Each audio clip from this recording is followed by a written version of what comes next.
La culture artistique, marqueur social et génétique stabilisateur.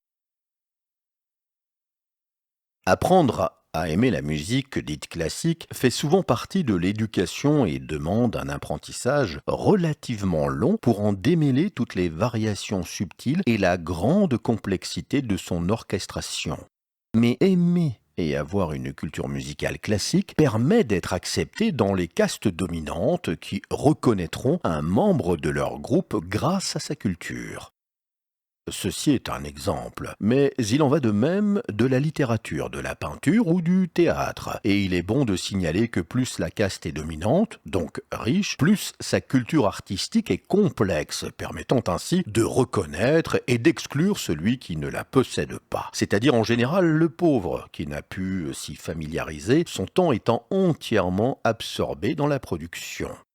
La fonction de la culture, en plus de véhiculer des informations utiles au groupe, permet de marquer les groupes sociaux économiques et particulièrement les castes dirigeantes et possédantes afin d'éviter l'intégration d'éléments faiblement énergétiques ou pauvres dans le but de la préservation de la richesse du groupe et du maintien de sa puissance économique qui est le garant de sa survie. Aller au théâtre le samedi soir n'est pas qu'une histoire de goût, le goût étant une des choses les plus subjectives. Aller au théâtre est surtout une affirmation de son rang et de son appartenance à un groupe social protecteur et sortir sa bourgeoise à l'exposition branchée du moment ou au concert à voir est rarement un acte d'amoureux de la culture, mais est bien plus souvent une revendication inconsciente d'appartenance au groupe.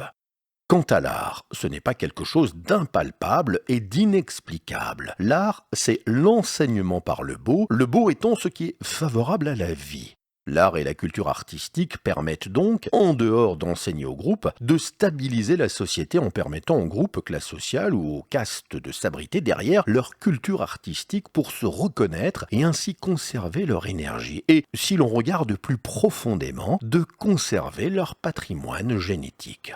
Bien sûr, si un groupe est trop stabilisé sans renouvellement énergétique et génétique exogène, ce groupe finit par s'affaiblir et parfois implose lors des crises sociales causées par des facteurs économiques, entraînant du même coup un changement artistique radical.